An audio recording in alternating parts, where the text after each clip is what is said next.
Salam sejahtera Malaysia. Aduh, ada satu lagi soalan dari saya. Betulkah pas nih Perikatan Nasional nih bersatu nih? Kalau main politik saja mesti timbul politik kebencian.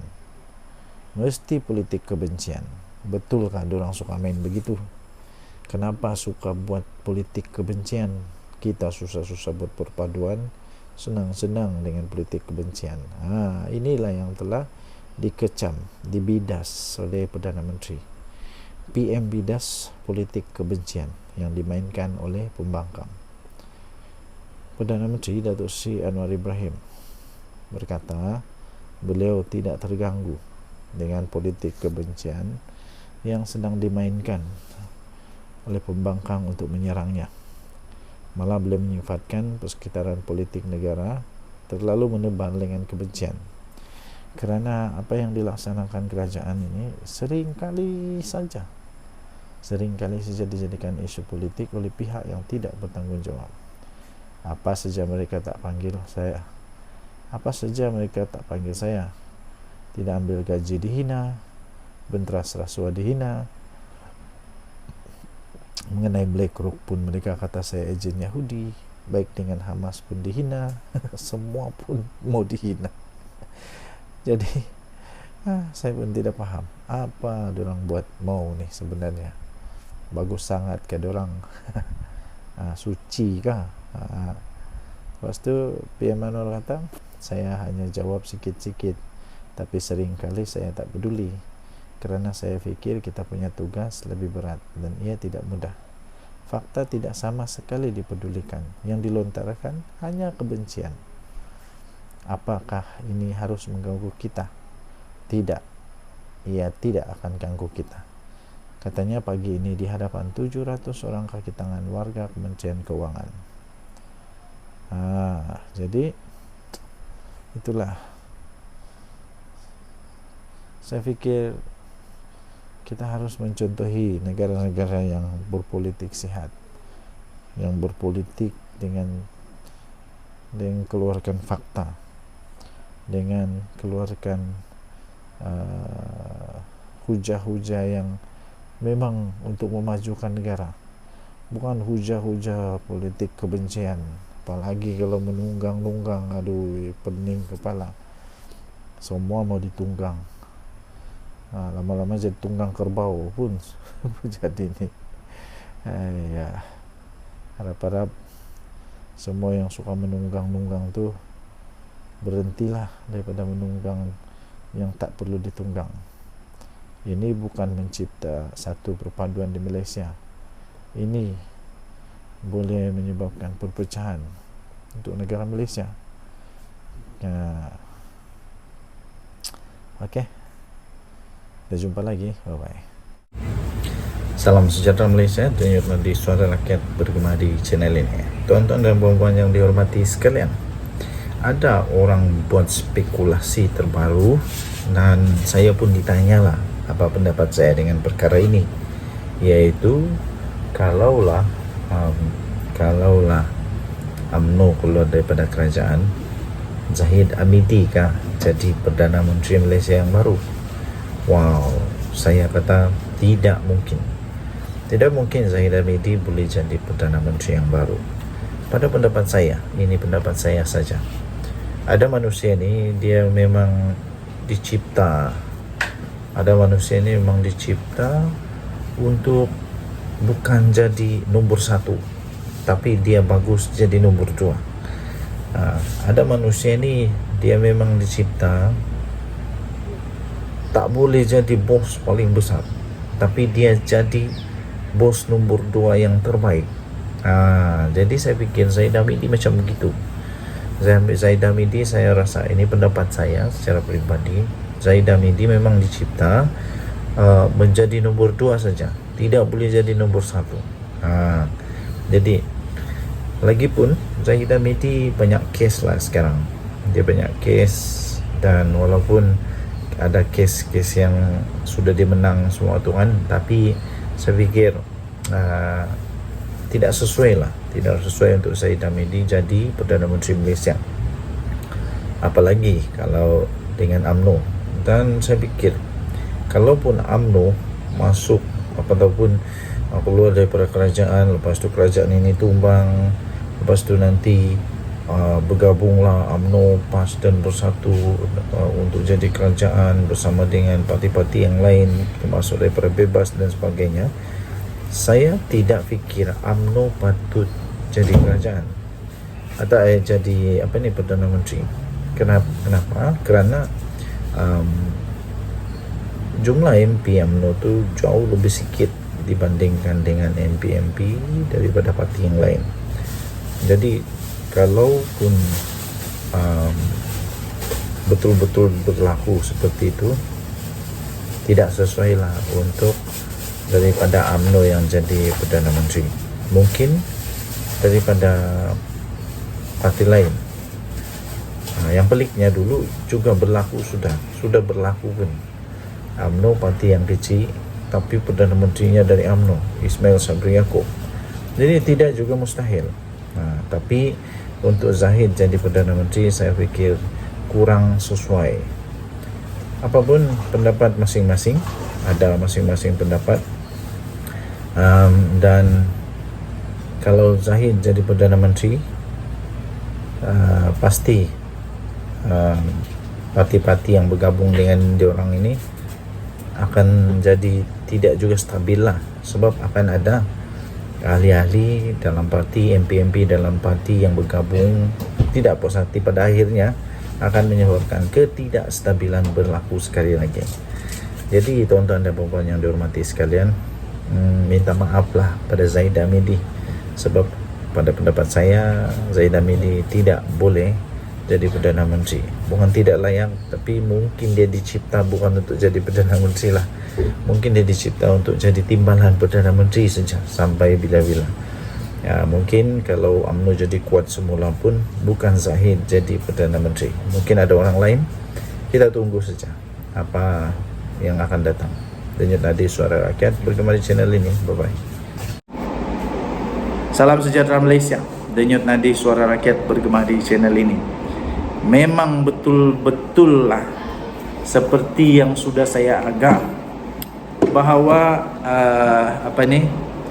si Muhyiddin Yassin bekas Perdana Menteri Malaysia yang dianggap paling gagal, yang selalu dicakap paling gagal, Perdana Menteri 33 bulan paling gagal. Dia sudah out of control of this parti Bersatu, PPBM. Kenapa saya kata begitu? Kerana dia sendiri mengaku dia tidak tahu pun Tok Pa telah keluar daripada Bersatu. Senang saja.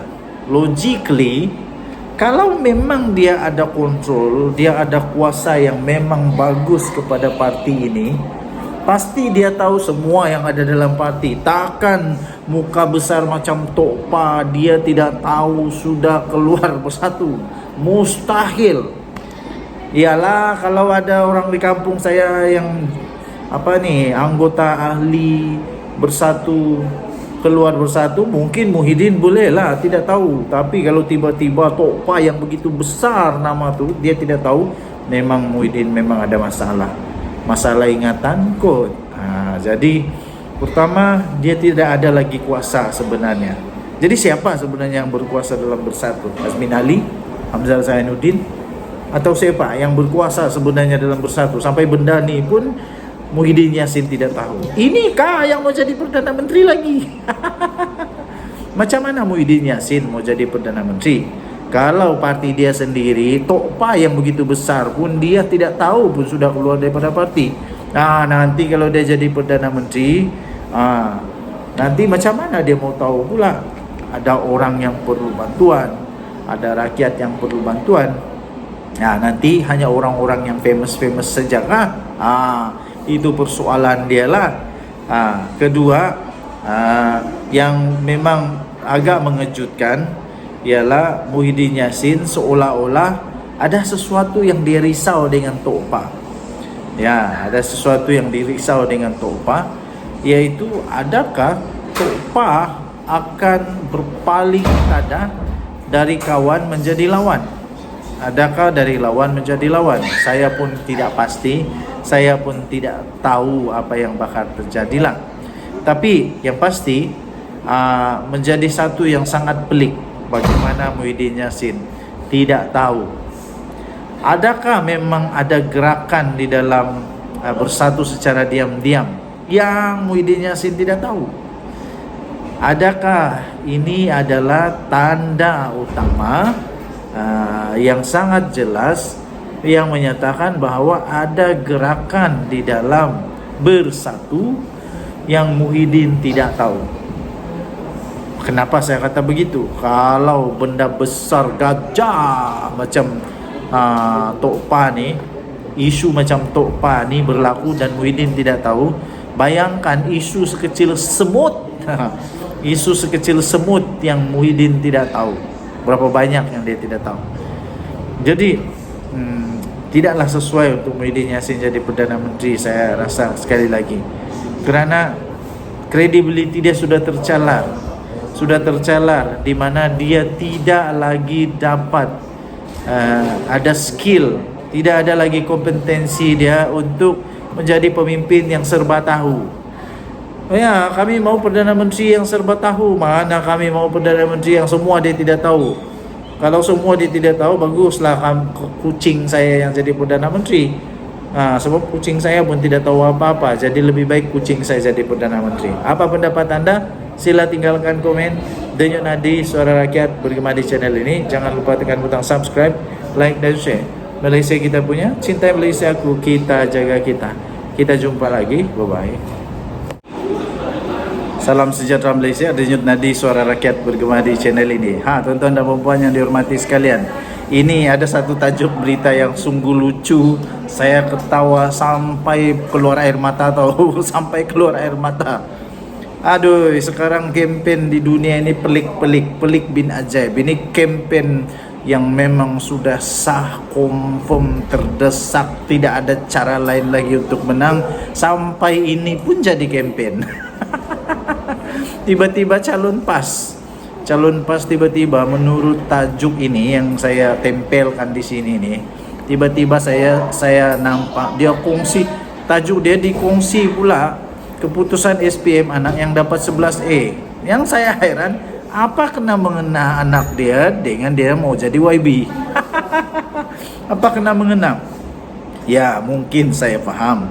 Mungkin dia mau bagi tahu kepada pengundi bahawa kalaupun dia tidak berpendidikan, dia tidak pandai tulis surat, tidak pandai tulis laporan, tidak pandai untuk buat ucapan, tidak pandai untuk buat kertas kerja, dia mau bagi tahu mungkin anak dia boleh tolong tulis surat, tulis ucapan, tulis laporan, tulis kertas kerja. Ini KYB ini KYB yang perlu ada di Sungai Bakap. Ini KYB yang perlu ada di Sungai Bakap, yang terpaksa jual anak dia punya keputusan untuk mau menyatakan kepada pengundi bahawa dia perlu untuk diundi. Aduh, kalau begini lebih baik jangan undi dia, kita undi anak dia. Kan anak dia ada plus 11A. Cemerlang tu anak dia, tahniah diucapkan kepada anak yang cemerlang.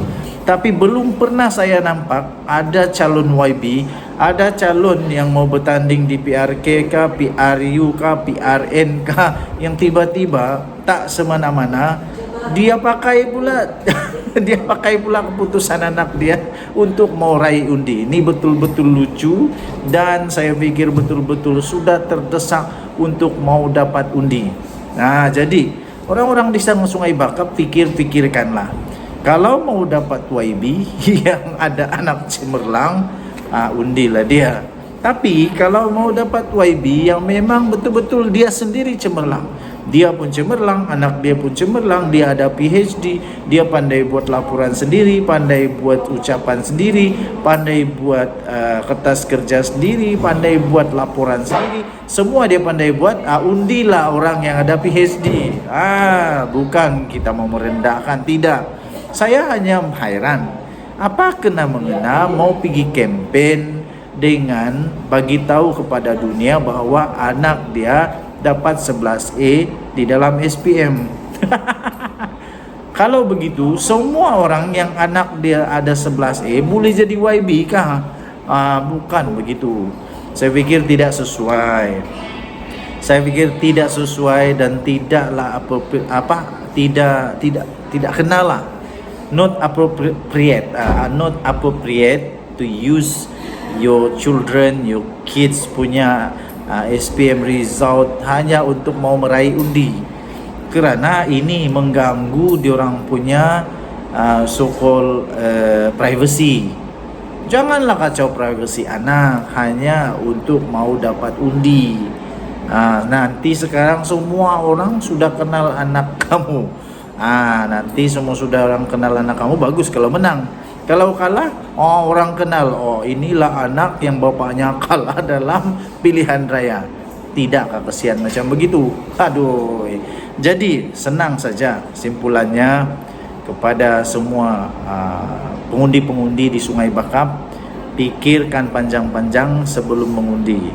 Pikirkan panjang-panjang sama ada kamu mau ada YB yang anak cemerlang atau kamu mau yang YB yang dia sendiri cemerlang, anak dia cemerlang, keluarga dia cemerlang, dia ada track record yang bagus, dia ada pengalaman yang bagus, dia ada semua yang bagus-bagus untuk menjadi sandaran kepada rakyat di Sungai Bakap.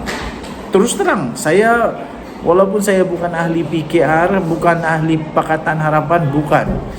Saya bukan ahli mana-mana parti, tapi kalau saya ditanya, saya mau undi siapa? Saya mau undi yang doktor. Saya mau undi yang doktor kerana nanti dengan harapan orang-orang di Sungai Bakap otaknya semua macam doktor-doktor. Tidaklah nanti jadi ISO pula, manusia tiba-tiba jadi ada ISO bangunan pula tuh, bangunan kilang. Macam mana ada orang boleh beri sijil ISO pada manusia? Memang pelik bin ajaib. Dan jom tadi Suara Rakyat bergema di channel ini, jangan lupa tekan butang subscribe, like dan share. Malaysia kita punya, cintai Malaysia aku, kita jaga kita. Bye bye. Ini lagi satu masalah. Ini satu lagi masalah. Memang saya ada soalan yang saya minta tuan-tuan dan puan-puan boleh komen.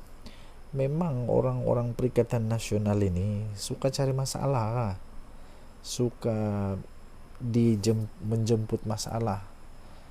Bagus-bagus tiada masalah, jemput masalah. Memang begitu kode orang ni. Sekarang pula kerana celupar, kerana cuba mau jadi hero, kerana entah apa lagi lah mau dibuat, saya pun tidak paham. Sekarang ada seorang MP ada seorang MP Perikatan Nasional sekarang ini didesak untuk dedah identiti dalam jual saham MASB kepada BlackRock. Dedahlah, cuba nyatakan siapa. Jangan cakap saja. Inilah MP Macang ni. MP Macang didesak dedah identiti dalang jual saham MASB kepada BlackRock. Nampaknya keceluparan makan diri. Orang ramai sekarang mendesak ahli Parlimen Macang itu supaya mendedahkan siapakah identiti individu yang berpangkat tinggi dalam sebuah syarikat milik Malaysia Airport Holding Berhad MASB yang dikatakan menjadi dalang penjualan saham kepada syarikat BlackRock Incorporated. Manusia itu nama dia Wan Ahmad Faisal Wan Ahmad Kamal, yang juga dianggap seperti baling batu sembunyi tangan. Malah kredibiliti Ketua Pemuda Perikatan Nasional PN itu pun dipersoalkan kerana hanya bersandar kepada surat layang. Inilah peliknya. Susulan itu beberapa warga maya di Plebnu X telah meninggalkan komen kecaman terhadap apa yang telah diperkatakan oleh Ahmad Faisal. Sepatutnya Wan Ahmad Faisal ni orang profesional, bukan baru kemarin jadi ahli politik. Kalau betul lah yang dipersoalkan ini, yang mana Wan Ahmad Faisal ni hanya bersandalkan fakta dia daripada surat layang, dia tidak layak lagi untuk jadi ahli parlimen kalau begini. Hai, pening kepala. Hai. Salah satu komen yang menarik daripada SLWR, dia kata kena ada kelas accountability untuk budak-budak ni, sengaja lempar tuduhan tanpa bukti. Tulis warga maya yang menggunakan nama SLWR. Kemudian ada satu lagi komen daripada Ati Nasir, dia kata kalau betul nak dedahkan skandal, kena buat homework. Kena buat homework. Kalau setakat dedah surat layang semata-mata, memang tiada kredibiliti punya manusia, langsung tak ada kredibiliti lah. Siapa-siapa pun boleh buat surat layang tersebut. Wan Ahmad Faisal nak tunjuk bijak, tapi surat layang kata Ati Nasir, memang memalukan betul lah. Aduh. Semalam ketika membahaskan laporan tahunan dan penyata kewangan Akta Suruhanjaya Hak Asasi Manusia Suhakam 2021-2022 Dewan Rakyat, Wan Ahmad Faisal dilapor mendedahkan bahawa beliau menerima surat layang surat layang daripada orang dalam di KWSP berhubung isu berkenaan. Surat layang. Aduh. Wan Ahmad Faisal, carilah fakta, jangan surat layang. Nanti kalau nenek saya surat layang, takkan itu pun percaya juga kan. Pelik. Salam sejahtera Malaysia. Tunjuk nanti suara rakyat bergema di channel ini. Ini satu lagi, belum habis lagi cerita. Kali ini 3 parti politik kerajaan perpaduan membuat laporan polis terhadap MP Machang. Apa cerita dengan dia lagi? Takkan fitnah lagi. Wakil daripada 3 parti politik dalam kerajaan perpaduan dan wakil daripada Jawatan Kuasa Pembangunan dan Keselamatan Kampung Persekutuan atau JPKKP Parlimen Machang telah tampil membuat laporan polis terhadap ahli Parlimen Machang daripada Bersatu, iaitu Wan Ahmad Faisal, Wan Ahmad Kamal pada hari ini. Habislah.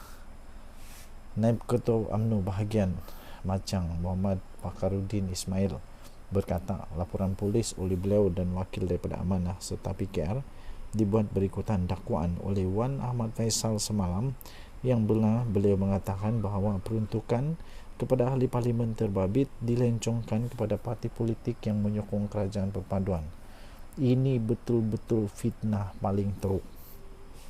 Beliau berkata pihaknya menafikan sekeras-kerasnya kenyataan ahli parlimen Machang itu yang dianggapnya fitnah, berniat jahat, selain mempunyai pandangan serong terhadap parti-parti politik kerajaan perpaduan. Kata kenyataan yang dikeluarkan oleh Wan Ahmad Faisal itu adalah fitnah, dan kami wakil dari parti politik kerajaan perpaduan menafikan dakwaan itu. Kami tidak menerima sebarang peruntukan seperti didakwa beliau. Dakwaan dilontarkan itu tidak masuk akal. Sepatutnya beliau perlu cakap berpaksikan kepada fakta. Malah tidak pernah berlaku dalam sejarah peruntukan dari kerajaan untuk parlimen dilencongkan kepada parti-parti politik dakwanya. Ini baru betul. Berani kerana benar. Kali ini betul. Kalau memang fitnah, buat laporan polis, lawan di mahkamah, bukan cakap-cakap saja di belakang. Ini baru betul. Beliau berkata demikian selepas beliau membuat laporan polis di Ibu Pejabat Polis Daerah Machang hari ini. Wan Ahmad Faisal boleh bankrupt kali ini. Boleh bankrupt kali ini kalau ada lagi dia kena saman kah, kena suruh bayar fitnah kah. Beliau berkata demikian di Ibu Pejabat Polis Daerah Machang. Kira-kira 100 penyokong kerajaan turut berhimpun di sini bagi menyatakan sokongan, di samping sebagai tanda protes secara aman terhadap Wan Ahmad Faisal. Semalam, media melaporkan Wan Ahmad Faisal mendakwa peruntukan yang sepatutnya diterima sebagai wakil rakyat telah dilencongkan kepada parti politik yang menyokong kerajaan perpaduan. Muhammad Fakhrudin berkata pihaknya berharap polis akan mengambil tindakan terhadap ahli parlimen itu sebagai pengajaran. Ini kalilah ini kalilah Wan Ahmad Faisal. Bagus-bagus, tiada masalah, cari masalah. Bagus-bagus, tiada case, cari case. Bagus-bagus, dia satu orang yang macam tiada apa-apa kena mahkamah. Sekarang dia pula pun kena ikut mahkamah juga. Setakat ini Muhyiddin ada kes mahkamah, lepas tu Wan Saiful Wanjan ada. Kali ini Wan Ahmad Faisal pula cari masalah sendiri. Tak ada masalah, cipta masalah. Rasakanlah. Kesian